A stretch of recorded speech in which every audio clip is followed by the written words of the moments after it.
Excuse me, I don't mean to interrupt you. And I would like to auction something off, okay? If you win, you get a night out with Diddy. Saturday night in New York. And I promise you, your ass will wake up Wednesday laying beside me. Some people become so powerful, the rules stop applying to them. They build something stronger than a career, stronger than a reputation. They build a system of silence. Money buys lawyers who bury stories before they breathe. Influence turns journalists into allies. Fear keeps victims quiet for decades. And when someone finally speaks, the machine has already prepared the counter-narrative. Sean Diddy Combs built an empire over 30 years. Bad Boy Records, fashion lines, vodka brands, television networks. But empires exist in two places: the public stage and the private rooms where power actually operates. The parties served as tools for power consolidation and career leverage. They were places where the desperate came to be seen, where silence was the price of entry, and where what happened behind closed doors was protected by everyone who benefited from being inside. He wasn't just successful, he became infrastructure, the kind of person an entire industry organizes around, and the kind whose downfall would implicate too many others. So the system protected him. Settlements buried accusations. Connections killed stories. The machine kept running. Then, the momentum shifted. Cassie Ventura filed a lawsuit in November 2023. Within months, federal raids, RICO charges, arrest, a trial that gripped the nation. And in July 2025, a jury that couldn't decide if he was a monster or just a man who went too far.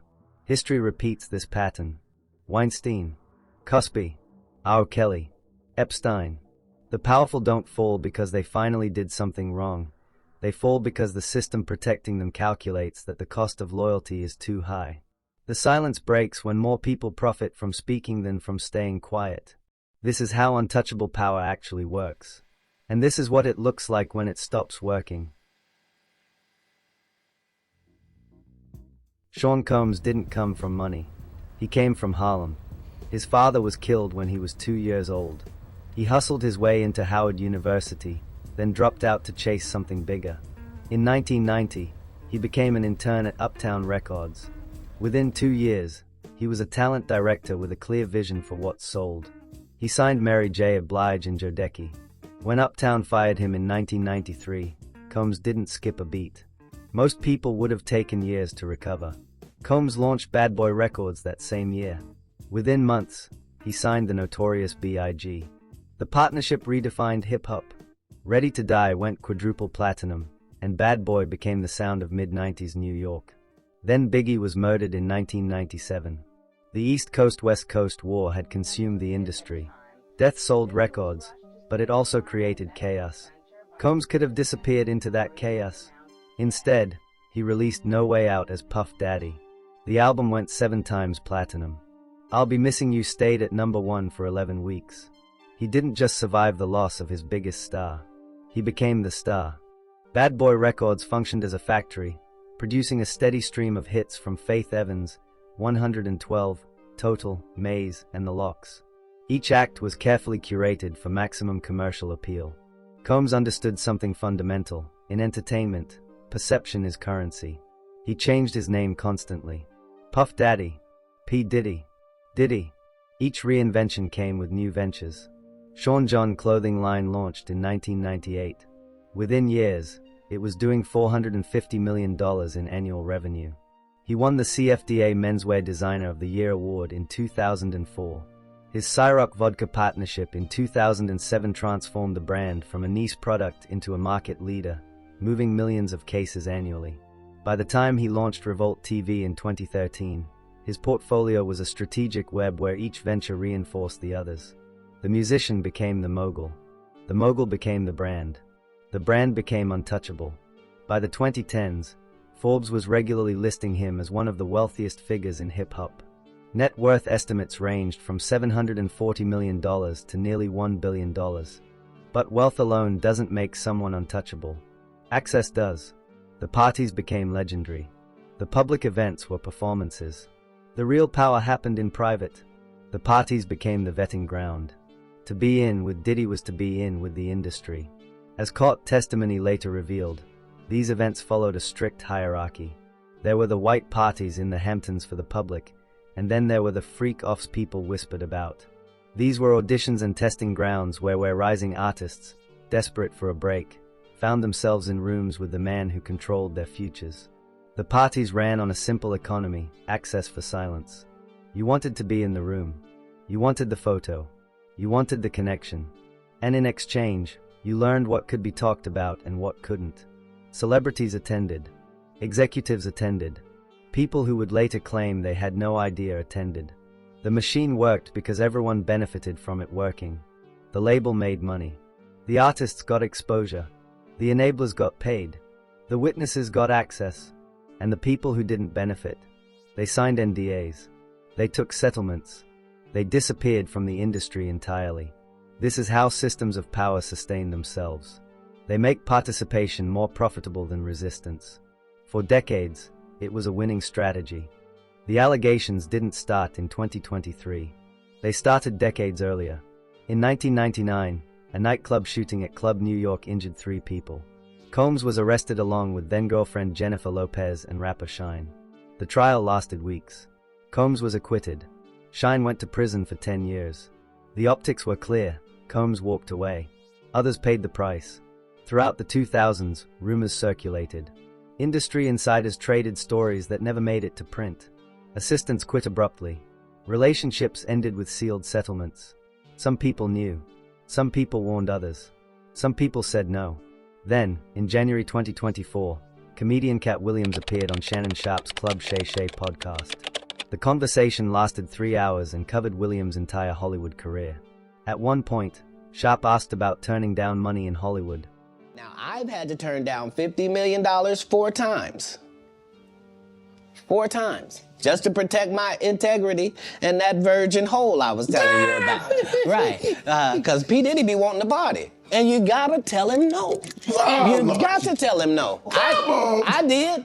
I did. See, I got the receipts for everything I'm telling you. That's why I can say them so freely. Then he made a prediction. All of these big dick deviants is all catching hell in 2024. It's up for all of them. It don't matter if you Diddy or whoever you is. T.G. Jakes, any of them. All lies will be exposed. That's all. And anyone who takes that the wrong way, know why they take it the wrong way. At the time, Diddy hadn't been arrested. The federal raids hadn't happened. But Williams spoke like someone who knew exactly what was coming. The whispers weren't just from victims. They were from people who saw, people who declined, people who walked away. The information was always there. The question was who would say it publicly. The pattern repeated for years. Accusation, settlement, silence. The machine processed each incident the same way. Money in exchange for NDAs, media connections to kill stories before publication, and an industry that looked the other way because Bad Boy was still profitable. Former Bad Boy artists began speaking more openly, though carefully. Mark Curry detailed alleged financial exploitation. In 2020, Mason Betha went public, claiming Combs had paid him just $20,000 for his publishing rights decades earlier. But financial complaints don't bring down empires. They're expected. They are part of the business. The whispers about something darker remained whispers. Until they didn't. Cassandra Ventura, known professionally as Cassie, signed to Bad Boy Records in 2005. She was 19. Her debut single Me and You went platinum. She and Combs began a relationship that lasted over a decade. Publicly, it appeared consensual, romantic, glamorous. Privately, according to the lawsuit she would later file, it was something else entirely. On November 16, 2023, Cassie filed a lawsuit in federal court. The allegations were detailed, specific, and disturbing. Years of physical abuse. Forced participation in sexual encounters with male sex workers while Combs watched and recorded, events he called freak-offs. Control over her career, finances, and personal life. Threats if she attempted to leave. The lawsuit described one incident in March 2016 at the Intercontinental Hotel in Century City, Los Angeles. After a freak-off that left her with a black eye, Cassie tried to leave. Combs allegedly found her in the hallway, grabbed her, threw her to the ground, kicked her, and dragged her back to the room by her sweatshirt. Hotel security cameras captured it all. The lawsuit described a pattern: isolation, dependence, violence, and coercion. Classic abuse dynamics, amplified by massive power imbalances. Combs' lawyer responded immediately, calling the claims offensive and outrageous. The statement suggested Cassie was seeking a payday, that she'd demanded $30 million before filing. 1 day later, they settled. 1 day. After a decade-long relationship and allegations of years of abuse, the case settled in 24 hours. The settlement amount wasn't disclosed initially, but during the trial 18 months later, testimony would reveal Cassie received $20 million. She had initially sought $30 million, not as a payday, but for the rights to a book she was writing about her experiences as part of her trauma therapy. The speed told its own story. Settlements usually take months. This one took hours. Someone wanted it gone fast. But the settlement didn't make the lawsuit disappear. It was already public record. The details were already circulating. And the dam had cracked. Within weeks, more accusers came forward. Joy Dickhausen filed a lawsuit claiming Combs drugged and sexually assaulted her in 1991, when she was a college student. The alleged incident was recorded without her knowledge. An unnamed woman filed a lawsuit claiming she was sex trafficked and gang raped by Combs and others in 2003 when she was 17. Lisa Gardner filed a lawsuit alleging sexual assault in 1990. Producer Rodney Jones filed a lawsuit in February 2024 with explosive allegations, sexual assault, drugging, threats, and claims that Combs' homes contained hidden cameras in every room. Each lawsuit followed a pattern: detailed allegations, specific incidents, years or decades of silence, and a decision to speak only after Cassie broke the seal. One person's courage gives others permission. The calculation changes. The risk of speaking becomes smaller than the cost of staying silent. The industry response was immediate and calculated. Companies began distancing themselves. In November 2023, Combs stepped down as chairman of Revolt TV. Hulu canceled a planned reality show. His partnership with Diageo for Cîroc and De Leon Tequila dissolved in legal disputes. Universities revoked honorary degrees. Howard University, his alma mater, cut ties. His friends deleted their Instagram photos with him. They didn't defend him. The machine that had protected him for decades started to disassemble. Business partners calculated the risk. The cost of association now outweighed the profit. Then came the video. In May 2024, CNN published security footage from the Intercontinental Hotel in March 2016. The video showed exactly what Cass's lawsuit described: Combs chasing her down a hallway, grabbing her by the neck, throwing her to the ground, kicking her twice while she was down, then dragging her by her sweatshirt. The footage matched her testimony almost frame by frame. Combs had denied the allegations. His lawyers had called them fabrications. The video proved otherwise. But there was another layer. Testimony that would emerge during the trial revealed Combs paid $100,000 in cash to make that video disappear. Hotel security guard Eddie Garcia received $30,000. His boss got $50,000. Another officer got $20,000. Garcia would later testify that Combs called him "my angel" afterward. On Easter, Garcia recalled Combs telling him, "God put you in my way for a reason." The video stayed buried for 8 years, until CNN obtained it from a source and published it anyway. Combs posted an apology video, calling his behavior inexcusable. But the damage was complete. Video evidence removes deniability, and the payment to hide it proved consciousness of guilt. The final crack appeared in March 2024. Federal agents raided Combs' homes in Los Angeles and Miami simultaneously. Homeland Security investigations seized phones, computers, and hard drives. The raid wasn't about civil lawsuits. This was a criminal investigation. The empire was collapsing. On September 16, 2024, Sean Combs was arrested in New York. The indictment was unsealed the next day. 5 federal charges. 1 count of racketeering conspiracy, using his businesses and employees to facilitate sex trafficking, forced labor, kidnapping, arson, bribery, and obstruction of justice. 2 counts of sex trafficking by force, fraud, or coercion. Allegations that he manipulated, threatened, and coerced women into participating in recorded sexual performances called freak-offs. 2 counts of transportation to engage in prostitution, flying women across state lines for these events. The indictment described a criminal enterprise. Combs wasn't being charged as an individual who committed crimes. He was being charged as the leader of an organization that existed to facilitate them.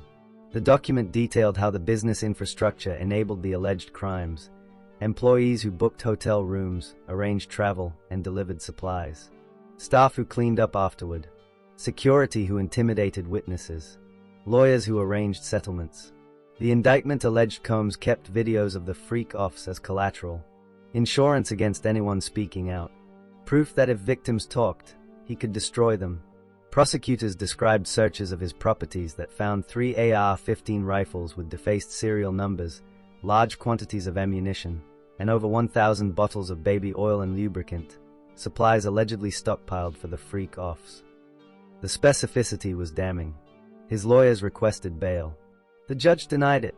Combs was deemed a flight risk and a danger to witnesses. He was sent to MDC Brooklyn, the same facility that held R. Kelly and Ghislaine Maxwell. No special treatment. No celebrity status.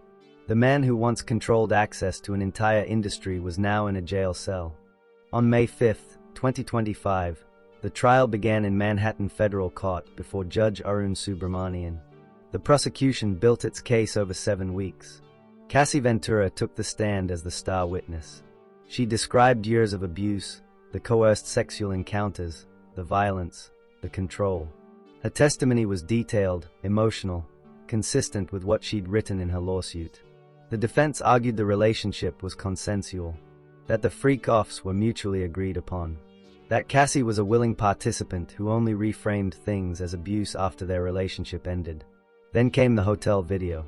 Even though CNN had already published it, seeing it played in court, on a big screen, in front of a jury, with Combs sitting feet away, was different.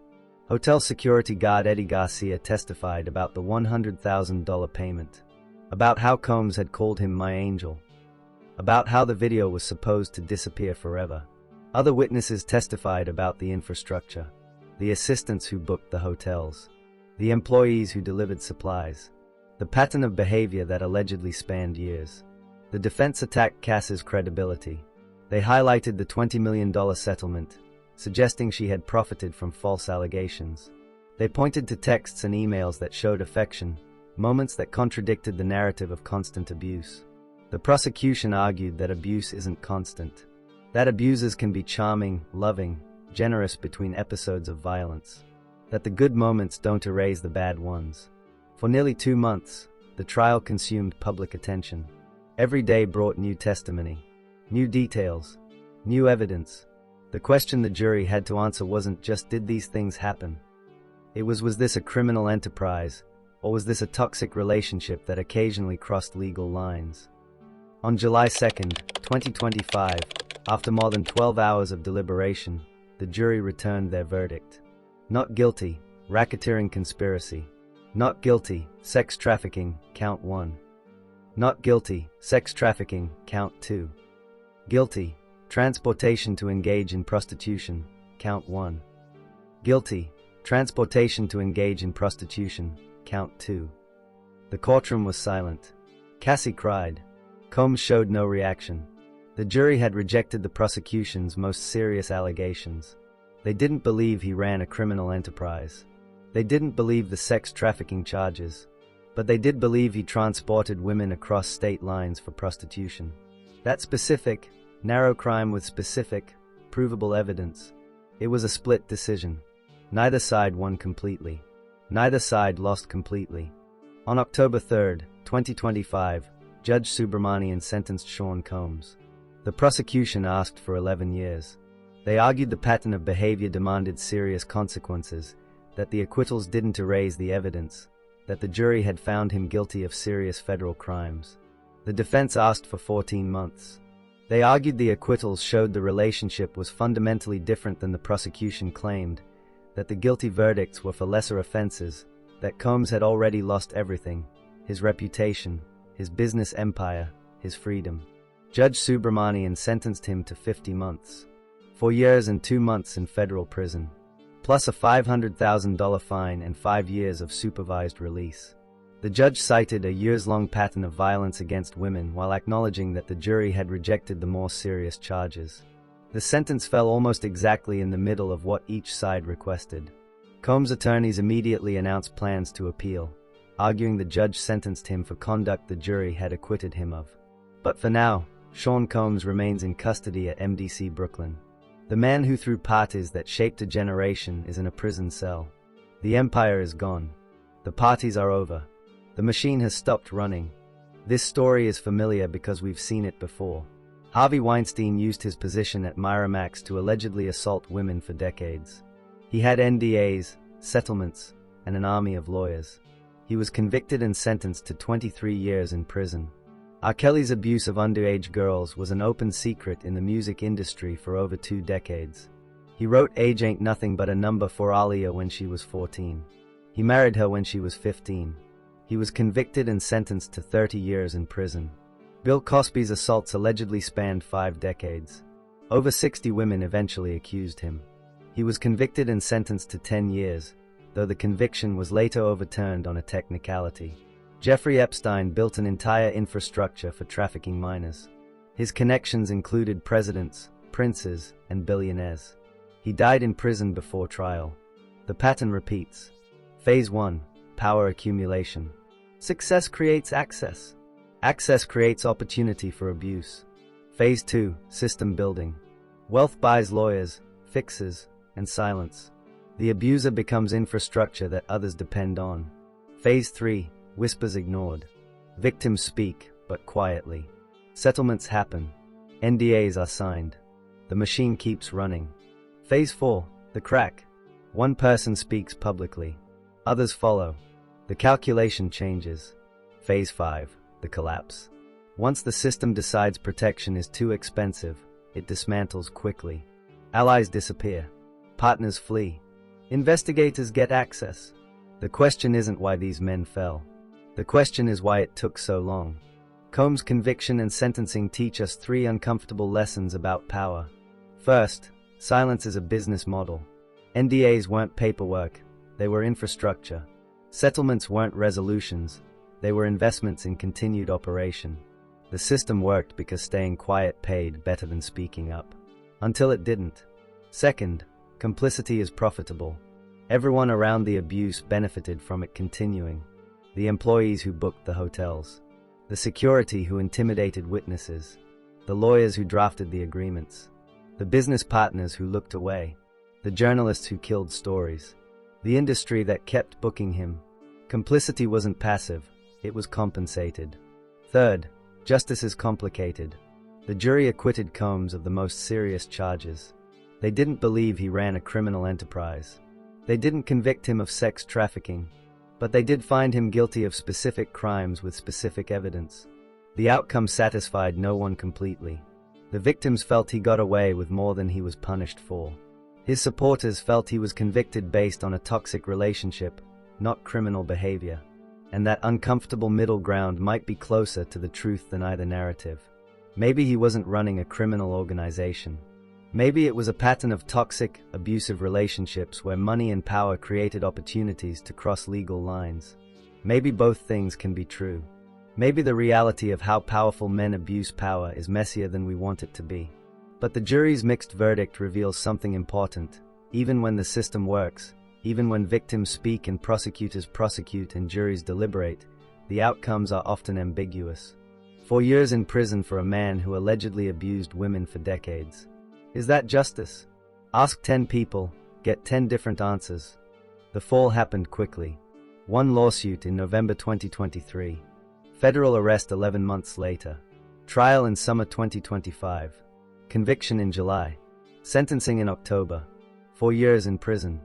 The infrastructure that took 30 years to build collapsed in less than 2 years. But here's what should disturb us most. The allegations were never secret. People knew. People settled. People stayed quiet. The whispers were always there. Katt Williams warned us in January 2024, 9 months before the arrest. And he wasn't alone. Others had tried to speak. The information was available. We just weren't ready to listen. The system protected Combs until protecting him became more expensive than prosecuting him. That's not a failure of the system. That's how the system works. Weinstein fell when #Me Too made silence politically impossible.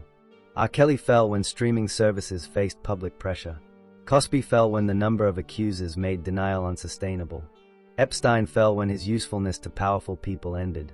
Combs fell when federal prosecutors saw a winnable case and companies decided association cost more than separation. The abuse didn't change. The math did. And somewhere right now, someone just as powerful is doing something just as terrible. Their lawyers are writing NDAs. Their fixers are arranging settlements. Their business partners are looking the other way.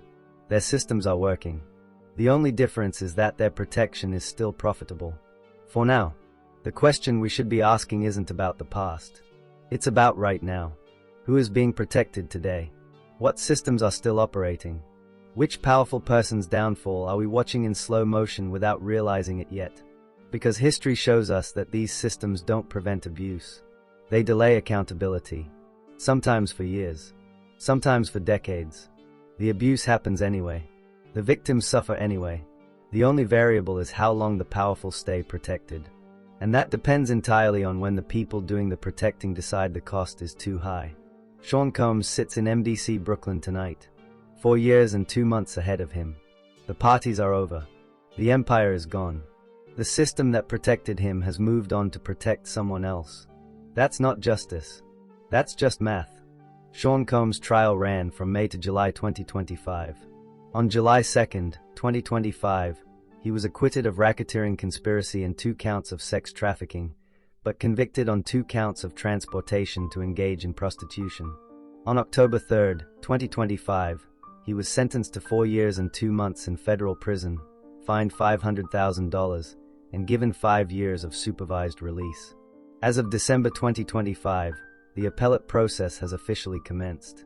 Combs' legal team filed their opening brief in late November, arguing that the trial judge allowed prejudicial testimony regarding acquitted conduct to influence the final sentencing. Prosecutors are expected to file their response by early 2026. While the appeal moves through the Second Circuit, Combs remains incarcerated at the Federal Correctional Institution in Fort Dix, New Jersey, with an anticipated release date in late 2027. This is the 3rd episode in our series on the downfall of empires, influential personalities, nations, armies, and companies. If you want more stories like this, subscribe and tell me which downfall we should cover next. Because history is full of giants who believed they were untouchable, until they weren't.